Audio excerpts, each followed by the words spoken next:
আমাদের সমাজে কিছু কিছু মানুষ আছে যারা নিজের মাথায় তেল না দিয়ে পরের মাথায় তেল দিতে খুব বেশি পরিমাণে ব্যস্ত থাকে। বসে বসে শুধু অন্য কি করে, অন্যর জন্য কি সমস্যা ক্রিয়েট করা যায় সেটাই চিন্তা করে। কিন্তু বাস্তবে যদি সে নিজের দিকে একটু খেয়াল করে নিজের লাইফটাকে একটু উন্নত করে, তাহলে তার মধ্যে যে সকল ভুল ত্রুটিগুলো আছে সেগুলো সে শুধরে নিতে পারত। আসসালামু আলাইকুম ভিউয়ার্স, কেমন আছেন সবাই? আলহামদুলিল্লাহ আমি ভালো আছি।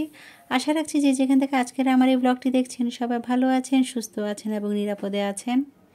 চলে এলাম নতুন দিনের নতুন একটি লাইফস্টাইল ব্লগ আপনাদের সাথে শেয়ার করার জন্য। আশা রাখছি প্রতিদিনের মতো আজকের ব্লগটাও আপনাদের অনেক ভালো লাগবে। আর প্লিজ কাইন্ডলি লাইক দিয়ে ভিডিওটি কন্টিনিউ করবেন। রোজা তো প্রায় সন্নিকটে, তার মধ্যে আর কিছু দিনের মধ্যে সবে বরাত চলে আসবে। তো আজ কেন জানি সকালবেলা ঘুম থেকে উঠে আমার থেকে ইচ্ছে করছিল একটু হালুয়া বানাতে। তো গতকাল রাতে কিন্তু যা যা আমি বানাবো আজ সকালবেলা সবই এনে রেখেছিলাম।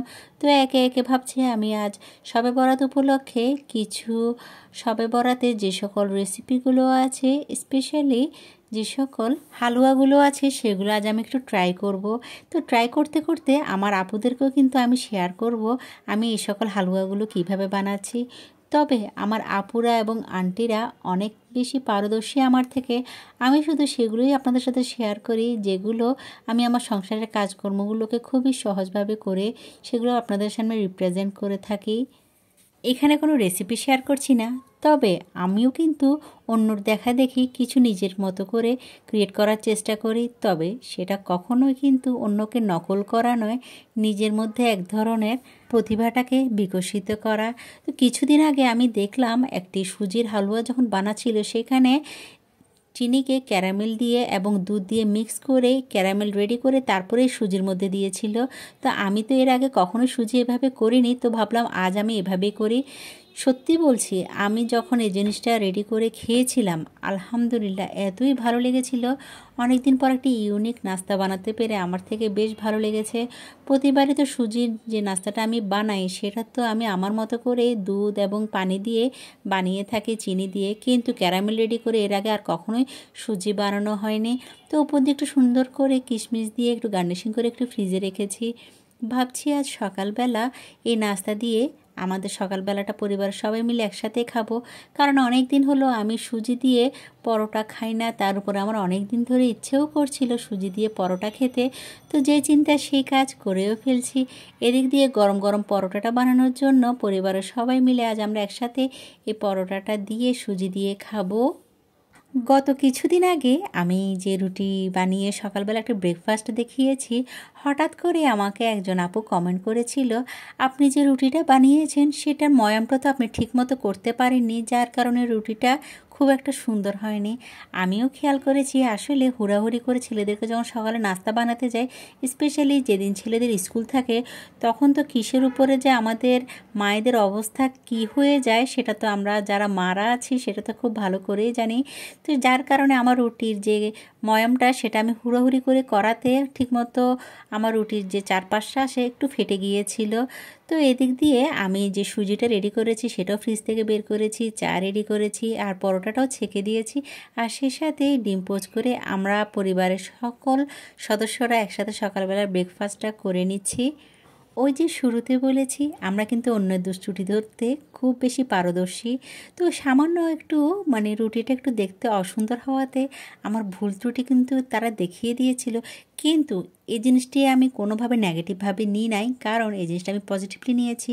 কারণ আমি যখন আপনাদের সাথে কোনো জিনিস শেয়ার করি, আমার উচিত ছিল একটু পরিপাটি হয়ে সুন্দর করে সঠিক জিনিসটাই আপনাদের সাথে শেয়ার করা।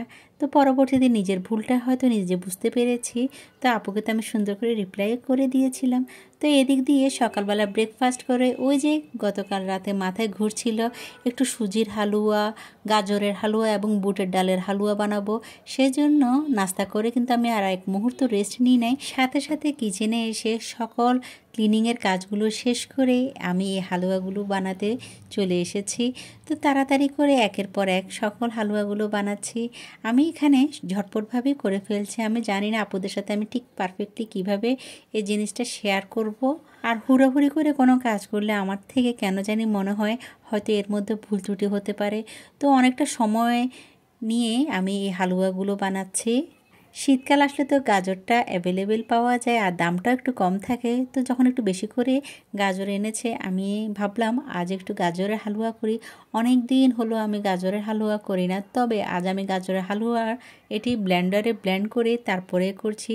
প্রথমে ভাবছি আমি যে মেশিনটা আছে সেই মেশিনের মাধ্যমে আলু কুচার মেশিন দিয়ে কুচি কুচি করে নিব, কিন্তু পরক্ষণে চিন্তা হলো আজ আমি এভাবে করব না, বড় বড় করে টুকরো করে তার মধ্যে আমি দুধ দিয়ে সিদ্ধ করে নিয়েছি। আর ভালোভাবে সিদ্ধ হয়ে যাওয়ার পর ঠান্ডা হওয়ার পর আমি ব্লেন্ডারে ব্লেন্ড করে নিয়েছি। অন্যদিকে বুটের ডালগুলো আমি ব্লেন্ডারে ব্লেন্ড করে নিয়েছি, দেখতে তো পেয়েছেন। তো যে কড়াইটা আমি কিছুদিন আগে নিয়েছি সেই হানিকম্বের এই কড়াইটিতে আমি এই হালুয়াগুলো বানিয়ে নিচ্ছি। প্রথমে একটু ভয় পেয়েছিলাম যে ঠিকমতো হবে কি না, কিন্তু মাশাআল্লাহ এত সুন্দরভাবে পারফেক্টভাবে হয়েছিল। শবে বরাত আসলে আমাদের প্রত্যেকটা বাঙালির ঘরে এবং মুসলিম পরিবারে এই ধরনের হালুয়াগুলো বানানো হয়ে থাকে। স্পেশালি আমরা গৃহিণীরা তো চেষ্টা করি পরিবারের জন্য কিছু না কিছু বানাতে। তবে আমি আজ শবে বরাতের আগেই এই রেসিপিগুলো আপনাদের সাথে শেয়ার করছি, কারণ আমার থেকে ইচ্ছা করছিল একটু হালুয়া বানিয়ে খেতে। তো আমার এই রেসিপি দেখে হয়তো অনেক আপুরা আছে যারা তাদের পরিবারের জন্য এই সকল হালুয়াগুলো বানিয়ে দিতে পারেন। তবে আমি এখানে বুটের ডালের মাঝে একটু করে ইয়েলো ফুড কালার ইউজ করেছি যাতে কালারটা একটু সুন্দর আসে। তো সুন্দর করে যখন আমি ফুড কালারটা দিয়েছি, কালারটা এতটা সুন্দর এসেছিল আমার তো দেখে বেশ ভালো লেগেছে। এদিক দিয়ে কাঠবাদামগুলো একটু কুচি কুচি করে নিয়েছি যাতে উপর দিয়ে একটু গার্নিশিং করতে পারি। তো এদিক দিয়ে হালুয়াটা হতে হতে অন্য যে গাজরের হালুয়াটা আছে সেটাও আমি বানিয়ে ফেলবো। তো তার উপর একটু সুন্দর করে ডেকোরেশন করে দিচ্ছি। এই যে দেখুন বুটের ডালের হালুয়াটা দেখতে কতটা সুন্দর হয়েছে।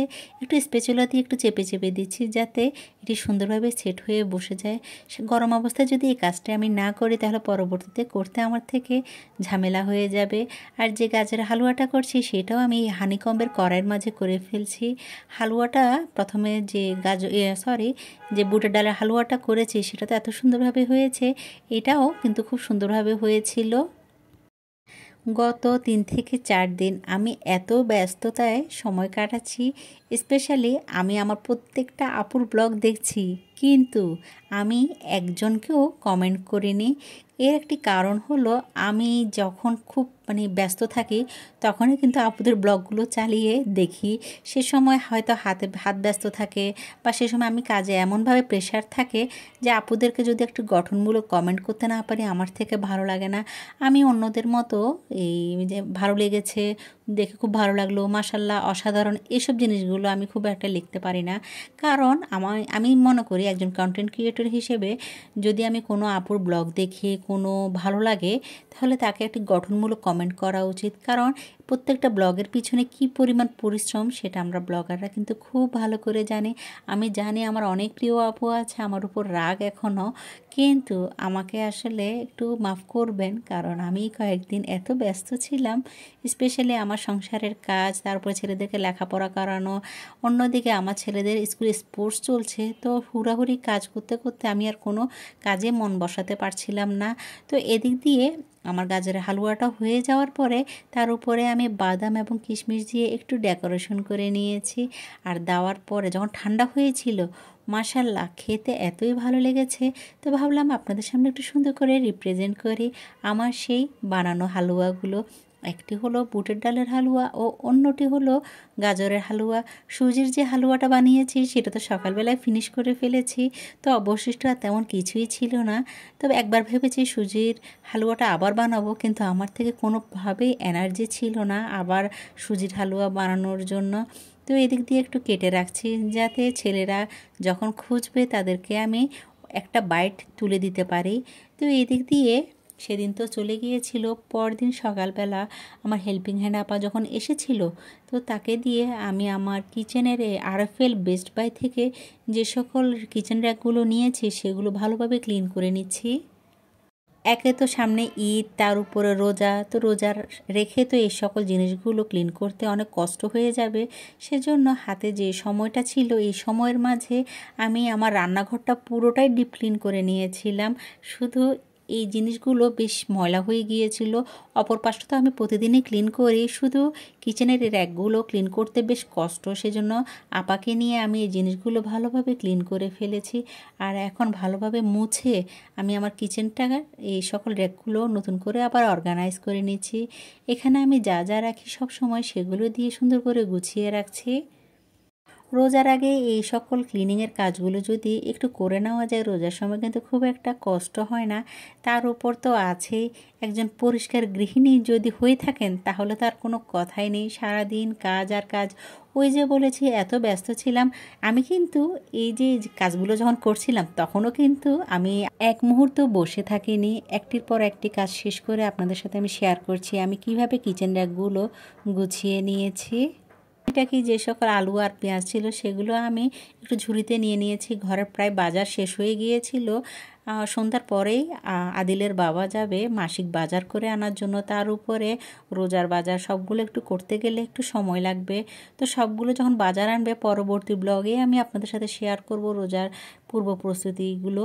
তো এদিক দিয়ে সুন্দর করে গুছিয়ে নিয়েছি আমার কিচেন র্যাকগুলো, আমার দরকারি জিনিসগুলো আমি এখানে সুন্দর করে গুছিয়ে নিয়েছি। ওই যে সংসারের কাজ একটি ধারাবাহিক প্রক্রিয়া, নিয়ম মতো চলতেই থাকে একটির পর একটি। তো একের পর এক কাজগুলো করে আমি তো এতই টায়ার্ড হয়ে গিয়েছিলাম, আজ কোনোভাবেই আমার ইচ্ছা করছিল না রান্না করতে, কিন্তু কিছুই তো করার নেই। ছেলেরা এসে তো দুপুরে বলবে কি খিদে লেগেছে কিছু দাও। তো তাড়াতাড়ি করে আমার কিচেনটা ভালোভাবে যখন ক্লিন করার পরে এতই ভালো লাগছিল, ইচ্ছে করছিল না আমি এখানে আবার রান্নাবান্না করি। এভাবে আমার শুধু তাকিয়ে থাকতে ইচ্ছে করছিল, কিন্তু বেলা তো প্রায় শেষ হয়ে যাচ্ছে। আজ অনেকটা লেট করে আমি দুপুরে রান্না করছি। এদিক দিয়ে প্রায় 1টা বেজে যাচ্ছে, আর কিছুক্ষণ পরে জোহরের আজান দিবে। তো এই সকল কাজগুলো তো একটু কঠিন কাজ, তো এগুলো করতে করতে তো অনেক লেট হয়ে গিয়েছে। তবে আজ আমার এই কিচেনটা দেখতে এতই ভালো লাগছিল। এভাবে যদি সবসময় পরিপাটি করে রাখতে পারতাম তাহলে এতই ভালো লাগতো। কিন্তু কিচেন জিনিসটা যতই পরিষ্কার করি না কেন আবার অপরিষ্কার হয়ে যায়, আবার পরিষ্কার করি আবার অপরিষ্কার হয়ে যায়। তো এসব তো করতেই হবে আমাদের একজন গৃহিণী হয়ে। তো ভাবলাম আপনাদেরকে একটু আমি আমার কিচেনের একটু ওভারভিউটা শেয়ার করে কিচেন র্যাকগুলো পরিষ্কার করার পরে যখন একটু গুছিয়ে নিয়েছি পুরো কিচেনটা আমি আপনাদের সাথে একটু ওভারভিউটা শেয়ার করি। যেহেতু আমার কিচেনটা খুবই ছোট, সেজন্য আমি একা হাতে এই সকল কাজগুলো করে নেওয়ার পর আমি তো পুরোপুরি টায়ার্ড। তো আমার এই কিচেন কাউন্টার টপটা এবং কিচেনের র্যাকগুলো গুছিয়ে রাখার পরে কিচেনটা দেখতে কেমন লাগছিল সেটা চাইলে আপনারা আমাকে কমেন্ট করে জানাতে পারেন। একজন আপু আমাকে বলেছিল আপনি কিচেন কাউন্টার টপের মধ্যে এত কিছুই রেখেছেন, আপনি রান্না করার পরে হাঁড়ি পাতিল কোথায় রাখেন? তো ওই যে দেখতে পাচ্ছেন আমি রান্না করার পরে হাঁড়ি পাতিলগুলো কোথায় রাখি। তো এই ছোট 3 পার্টের এই কিচেন র্যাকটা আমার এতই উপকারে এসেছে, রান্না করার পর আমি সাথে সাথে আমার ভাতের ডেকচি এবং তরকারির যে সকল হাঁড়ি পাতিলগুলো আছে সেগুলো এখানে আমি রেখে দিতে পারি। তো যার কারণে আমার কাউন্টার টপে কিছু আমার রাখতে হয় না। এদিক দিয়ে গতকাল রাতে আদিলের বাবা আসার সময় একটা হাঁস এনেছিল, তো গতকাল রাতে আমি ক্লিন করে রেখে দিয়েছিলাম শুধু আজ দুপুরে রান্না করার জন্য। তো ঝটপটভাবে ফ্রিজ থেকে তো আগে থেকেই বের করে রেখেছি, আর এখন মশলা কষিয়ে এই হাঁসটা আমি রান্না করে রাখছি। আর অন্যদিকে আমার ছেলেরা বলেছিল আজ একটু যেন পোলাও ভাত রান্না করি, তো পোলাও তো আর রান্না করিনি, পোলাও চাল দিয়ে সাদা ভাত রান্না করেছি। সে সাথে এখানে একটু আমি কাঁচা মটর দিয়েছি, যেহেতু এখন মটরের সিজন একটু বেশি পরিমাণে কাঁচা মটর দিয়ে এই ভাতটা আমি রান্না করেছি। তো দুপুরের জন্য এই সালাদ, হাঁসের মাংস ও পোলাও দিয়ে পরিবারের সবাই মিলে আজ একসাথে খেয়েছি। তো আজ এখানে রাখছি, দেখা হবে নেক্সট ব্লগে। ততক্ষণ পর্যন্ত সবাই ভালো থাকবেন, সুস্থ থাকবেন, আমার জন্য দোয়া করবেন। আল্লাহ হাফিজ, আসসালামু আলাইকুম।